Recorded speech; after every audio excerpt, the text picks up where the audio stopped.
WordPress is a flexible open source software whose code and database structure allows the creation of simple to masterful complex sites with features ranging from e-commerce and membership, to name a few.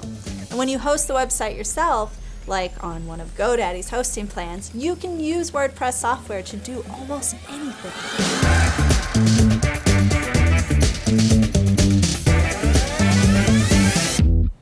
Enhancing the website with security features is not the same for everyone. Some features may be necessary for a business, while others pose a complication to the user experience. For this reason, you want to make sure your hosted website using WordPress as its software is hardened against these threats. And for more great tips like this, be sure to subscribe to our channel. But let's keep going. Hardening the WordPress installation is usually a job for your web developer, right? I mean, this would fall into their expertise, yes, and hopefully something they would have done when they built your website. However, there are situations where certain measures weren't taken because they were a decision for you, the business owner, or it wasn't a popular security practice at the time when your website was created. Makes sense. Well, no need to worry as we have this lesson to review. Hardening WordPress, it is worth noting that nothing, hope you're sitting down, nothing is 100%. Right, and although some of these tactics avoid vulnerabilities, there are scenarios that are unpredictable.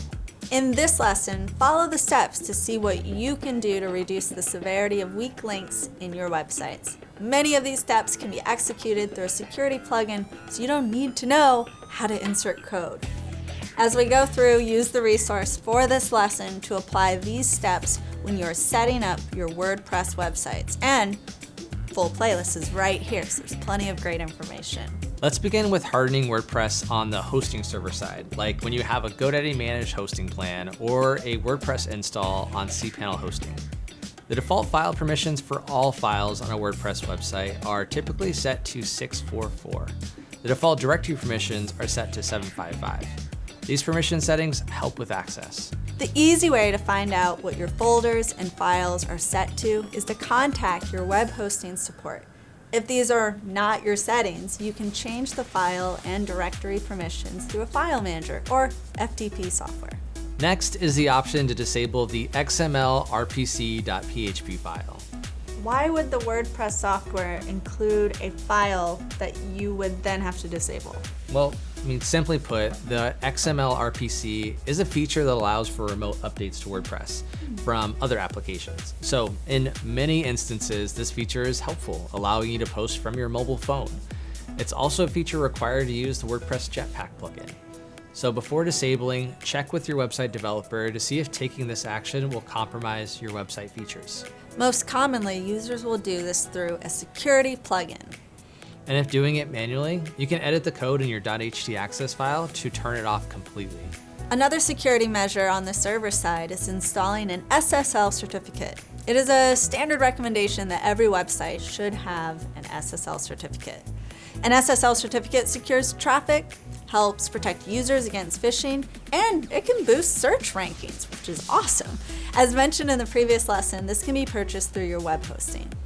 And your website might also benefit if you set up a firewall and a CDN. A WAF or web application firewall combined with a CDN or content delivery network further protects the websites from the server side.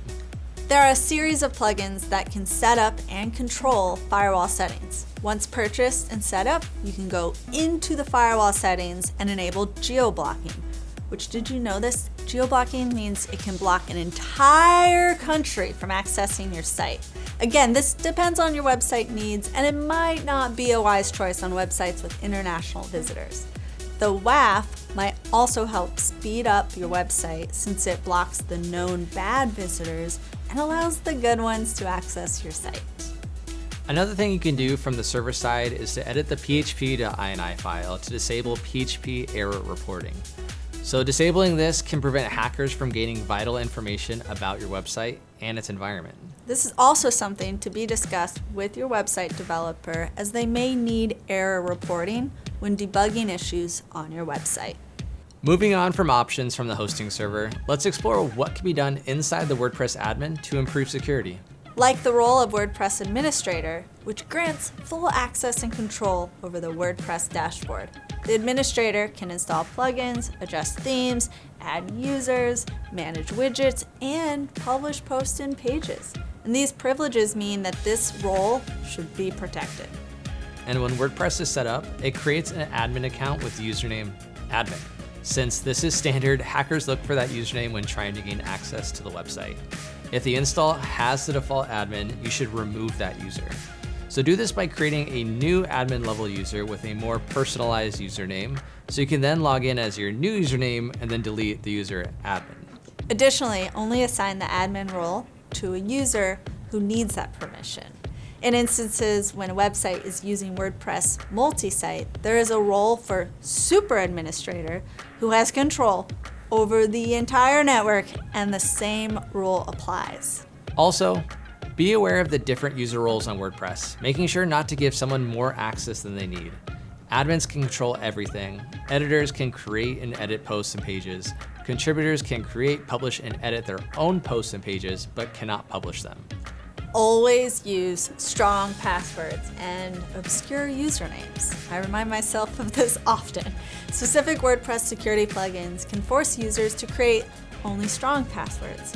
Long and randomly generated passwords with obscure usernames are usually your best combo.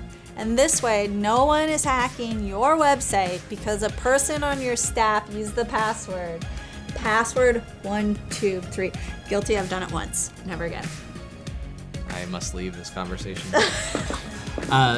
Anyways, back to the script. The other security measure you can use with a WordPress plugin is to limit login attempts so they don't try that password 123 4 or 5 times. Some security WordPress plugins will record every failed login attempt's IP address and timestamp. They'll then use that information to block that person's login if the number of failed attempts exceed a limit in a short period of time. That helps to reduce the effectiveness of brute force attacks. Many features of WordPress that make using WordPress easier can also have a security risk to them. One of them you'll notice is that WordPress allows you to edit your theme and plugin files directly from the admin panel. This feature exposes a risk of unintended consequences. If the feature to edit the files from directly inside the WordPress install is not a feature you or your website developer need, the remedy involves a simple change to your wp-config.php file. While the hardening practices we've mentioned are often considered standard, deciding when to use them depends on the website's needs. A robust security plugin or a service like GoDaddy Website Security will have a majority of these items as options to turn on, so you don't have to mess with code. All of these items to harden WordPress relate to the server and the installation. WordPress is more than files, and the database is also a point of vulnerability and needs protection. That is where we will turn in our next lesson.